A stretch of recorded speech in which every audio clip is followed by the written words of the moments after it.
Hi, I'm Shakti Durga. Welcome to the Goddess Speaks podcast. This is a collection of discourses from the ancient goddess Arthur, containing spiritual energy and activations and discussions of those discourses. I hope that the teachings are beneficial to you on your personal journey of enlightenment.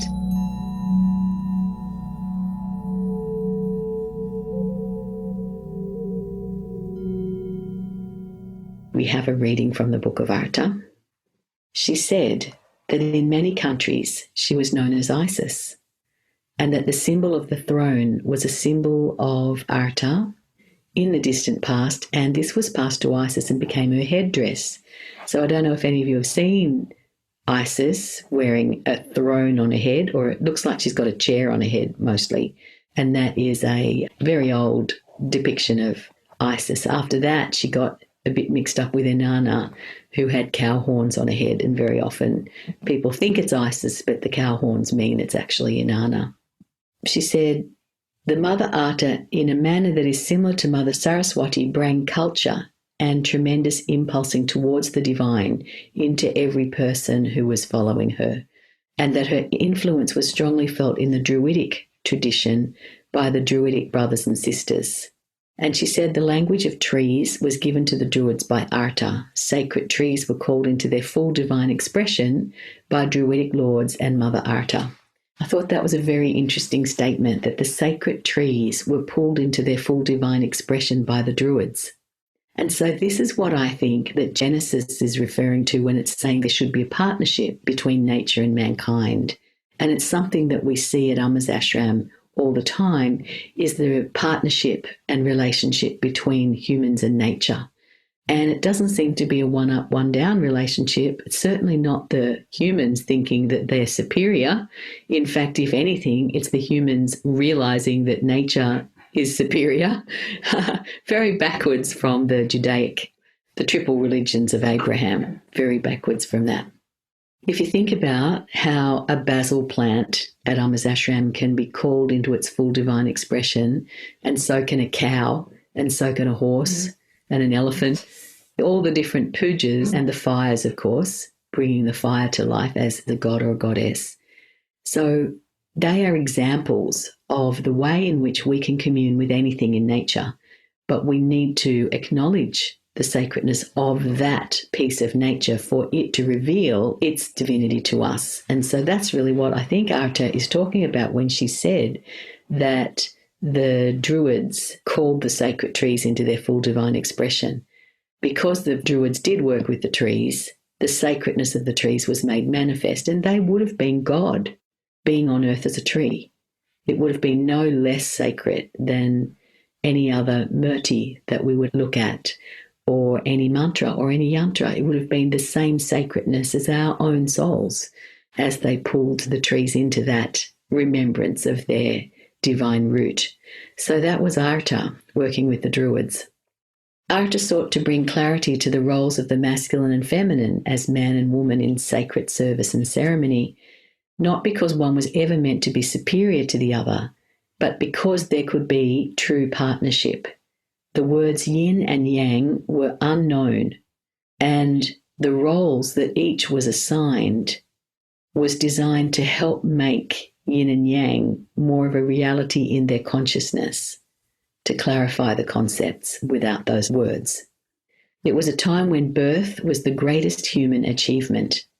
The number of humans on earth was small, and expanding the population was of paramount importance.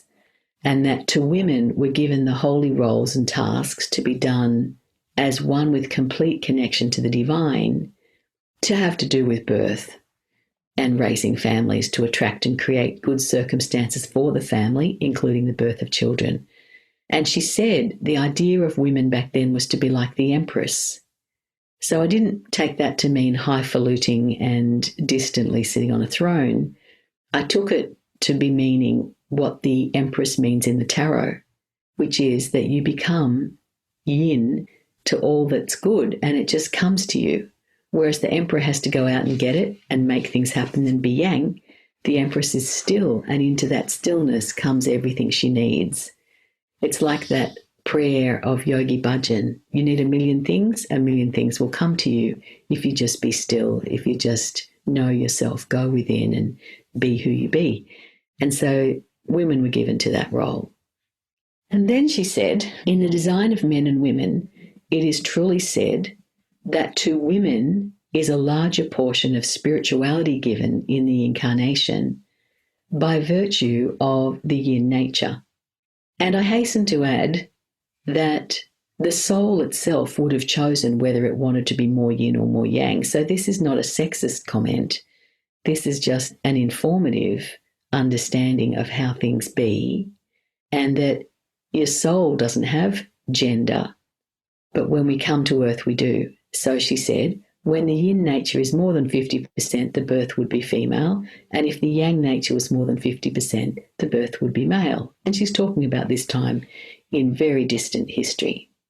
And she said this was the divine design in this immemorial time before people can remember. But these roles became stagnant and became infused with the problem of ego. Well, that's hardly surprising.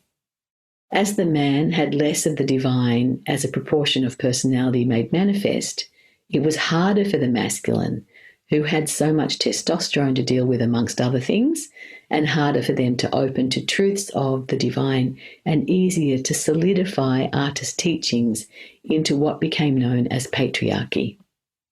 So the patriarchy, as we experienced it, distorted the truth of the roles that were given to women and men in the first place, and they made one more and the other one less.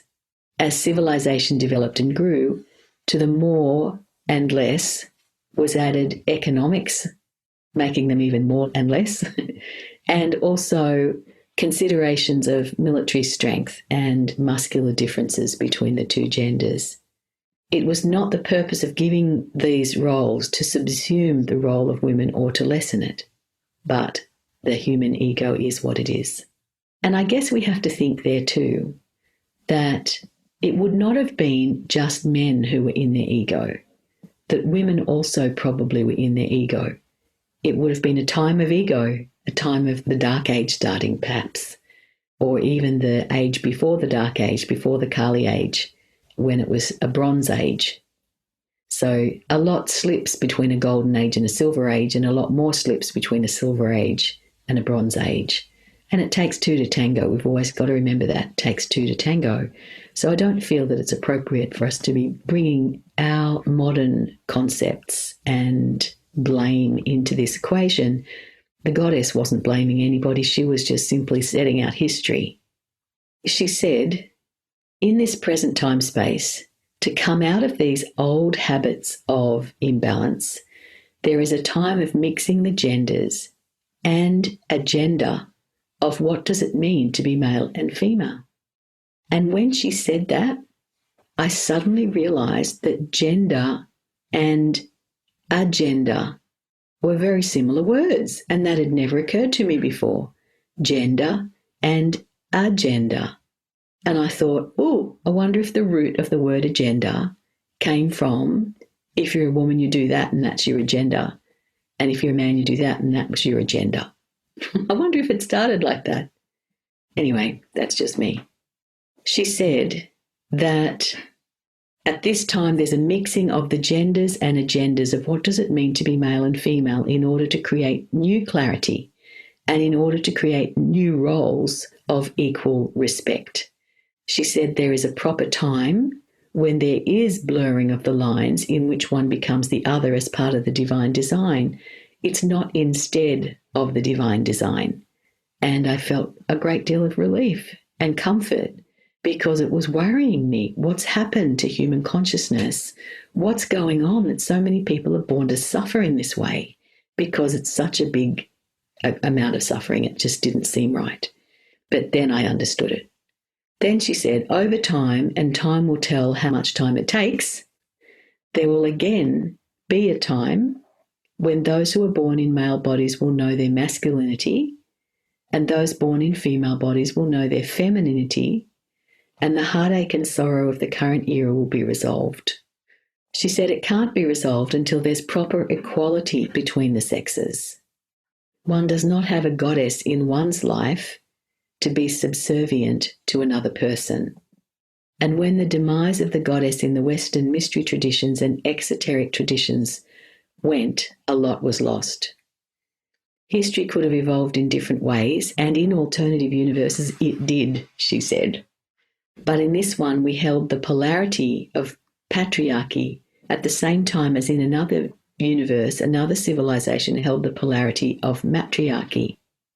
And she said, each of these extended polarities became unbalanced, and each is now moving towards the other. We asked Mother Arta for inspiration as to how to properly bring about the respect within the hearts and souls and archetypal unconscious patterns of humanity, to bring forth the love of masculine and feminine into new forms and new ways of being, to have a lot of compassion for the souls who volunteered to be in the current predicament of trans, and that there's a lot of suffering in those roles. So we asked for some help and illumination to understand whatever one's identification is as a child of God, and to be a way shower through this difficult stuff and to have compassion.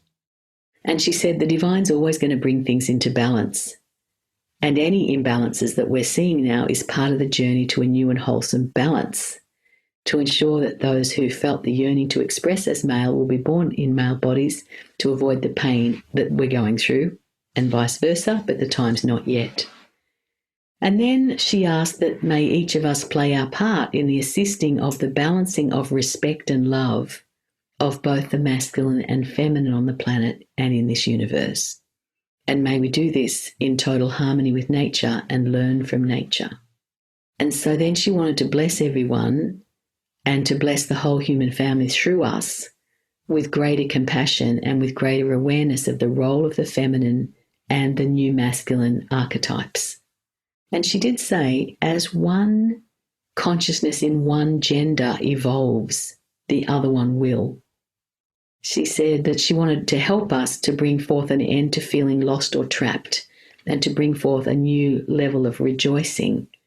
And she said that new rejoicing to which she's referring may not even occur within our lifetimes or within the lifetime of many that were currently listening to the broadcast, but it would happen in the future.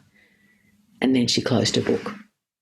So I can understand that there would have been some things in all of that that may be quite controversial, because there is, of course, a view of matriarchy as being the salve to all of society's ills, and that a true matriarchy, where mothers and children are at the centre of what's important, it would be, one would think, an idealistic situation. What Arta was saying, as I received it, was that in a dark age, there isn't the support for anyone's ego to be kept at a pure level, and that it wouldn't matter whether it was men or women running the show, that they were going to be in their ego, and that this was a problem that played out in another universe somewhere else, the polarity of disrespect of the other. And in one polarity, the women are running it, in the other polarity, the men are running it, but they're just as unbalanced and disrespectful towards the other one. And so you can see how personality could come into that, and how ego could come into that, and that you could have distortion in either one of those social settings. And of course, what the divine is aiming at is not distortion, but harmony, balance, and love and respect between people who are different from each other. And I feel that the gender was only the first of many aspects that we could look at in the same way. I hope you enjoyed this episode of The Goddess Speaks. If so, please share it with your friends and your family so they can benefit too. If you'd like to connect with me, visit my website, shaktidurga.com.